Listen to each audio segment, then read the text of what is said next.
This video is brought to you by Letsynthesize Academy, the #1 place for practice-oriented courses for serious music producers. Yo, Dan Larsen here, welcome to the newest Synthesize Sunday episode. So I made a very similar beat, a very similar drop to Mefjus Twist and VIP, like this.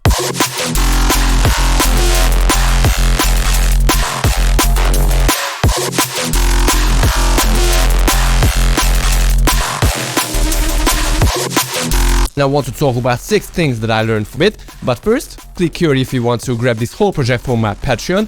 And I also made a very cool noisy style drum and bass course. If you want to dig deep into drum and bass, click here to hear it for yourself. People are going crazy for that, but right now let's jump into it. Cool, so here is the groove once again.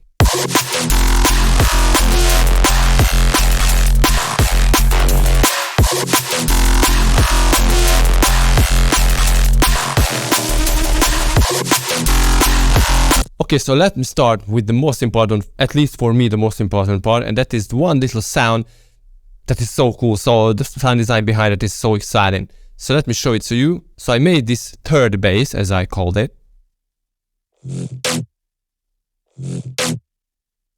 So it's nothing interesting here. It's quite a boring sound. Comes from my very old sample pack from Loop Masters. It's just one wavetable with a filter, a noise. And I'm not even using any warping mode on it. Just some phaser distortion with a filter inside of that, a reverb filter, compressor, and EQ automation to get rid of the very irritating highs. Reverb flanger, so I would say it's a pretty basic thing because it's just a wavetable. But here comes the trick. I made this sound out of the resampled version of the previous third bass. Wow, it's almost like a dog barking. It's such a cool thing. So let me show you the original resampled version. So this was it. So what I did, and I bet that Mefjus does this a lot because I hear this kind of thing in his songs a lot. He uses lots of chorus to make some chaos inside a sound. So if I disable it, you can clearly hear that the sample itself is tweaked in a weird way. So I used a texture warp, I cranked out pitch by 1 octave, and I played around with the grain size. But originally, it is just this sound. So it comes from this section from the original bass. So I stretch it, transpose it up by 1 octave, and also play around with the texture, grain size. And it created a weird kind of Foley sound or something like a percussion, I don't know. It sounds so weird, but I love making weird sounds. But this is unusable at this stage. So I thought, okay, why not add a chorus? But this was not enough. Let's add another chorus. So it created a lot bigger chaos. But again, with another chorus ensemble, we arrived. I didn't use the classic, but the ensemble, which is 3 extra voices on the same sound. And as you can see, I used different rates on all of them, and that created the biggest chaos available. So I had to EQ it, obviously added the reverb and the compression to the end. And that is so cool. And because I was not able to control this very high frequency, almost like a hi-hat sound, I resampled it again and pulled back that part only. And it is so cool, as you can hear, without that in the mix.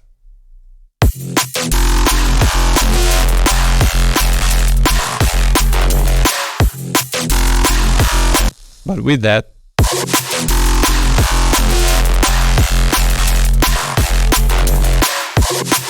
so what I learned is creating chaos in a sound can, make very exciting result. And that sound is a very good example for that.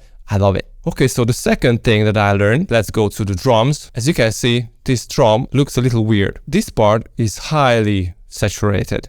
So what I bet he did is he took a quite short kick sample that he saturated a lot, and then he added an extra sub, I would say, at the end of the kick. So it hits really hard, but still has the subby component of the kick, and that plays so well in the mix.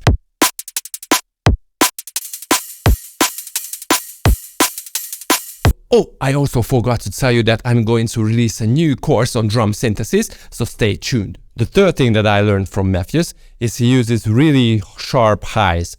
So he doesn't use very distorted kind of tops for the sounds that he makes, especially on the basses. Let me show you what I mean.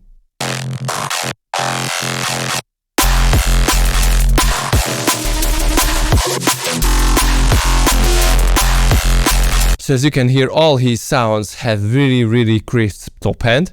It is not noisy, but still very sharp and very powerful. And how to achieve that? It's really hard. This bass sound, this one, is a resampled version of this one. So as you can see, I'm using two layers. One is the top screech, and the sub that I chopped off in the group to use a separate sub. But altogether, they are very powerful because use some weird EQ automation, a lot of flangers, and some saturation to the end. So what I did is I tried to minimize the distortion in these sounds and tried to keep as much as possible from the top frequencies coming from FM, and also played with the flanger to create those very crispy high end. But at the same time, the high end should be treated well. So what I did here is, as you can see, I chopped off everything in the bass group above 10K, like around 10K. But I also boosted a little at around 7, 8 and 9K to have that very nice and clear and crispy top end. Also, I called Suit 2 to help me out with the irritating resonances. And I also tried to match the quality of these sounds with the other stuff that I made. So it is very important when you create these sounds, when you sound design, you definitely want to match the quality of especially the top end and the mid-range and everything basically with the previous sounds that you made. So this one with this. So as you can hear, the tops and the mids are very close to each other. But it was easy because I used operator for both of these sounds.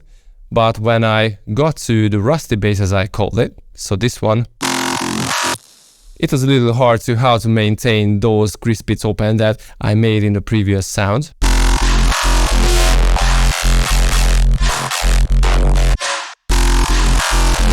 And this is why basically the erosion is here. So without that, you can hear that it is a little duller. I could have used some EQing to boost the very highs, but it gave me a different result. Number 4 that I learned from Mefjus is to add some weird frequency sine waves to the basses that you made. So let's take this bass sound as an example. The main bass is this wavetable, this AM sine whatever thing. And it sounds so cool, but if I add this sine wave, so as you can see, these 2 octaves and 7 semitones higher, it created a very interesting feel to the bass. So the sine wave is higher in frequency, but with the distortion and other effects that I added here, by the way, the process is not too complicated as you can see, it still created a lot deeper sound, a lot more evil sound. And I honestly hear this trick in lots of his basses. Number 5 is Mefjus loves to use lots of background filler elements. So this is why I added this stuff. It's a very simple little foghorn kind of sound. It's an FM screech or something. But the other one, some robotic kind of neuro bass. And all these add together, creating cool ear candies that you hear, but you don't necessarily know what it is.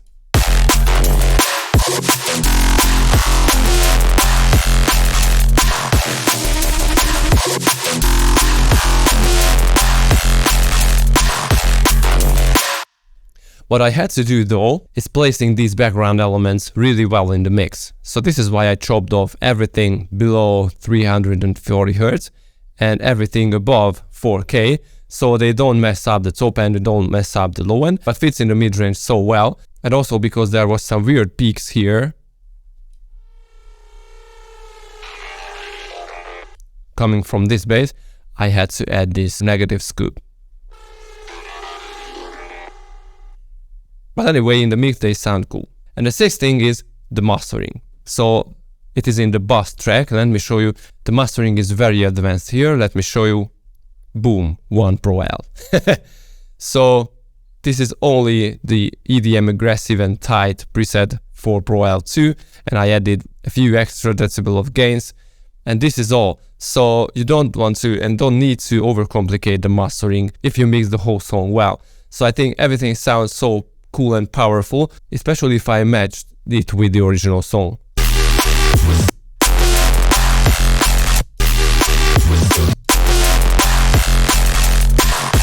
So they are very similar in clarity, in power, but they are custom-made sound except the drums. Okay, so please comment below what is your favorite Mefjus track. Maybe I will have a chance to remake it. And click here for this whole project. On my Patreon I have lots of other cool stuff. And for my academy for awesome start to finish courses. And see you guys next time.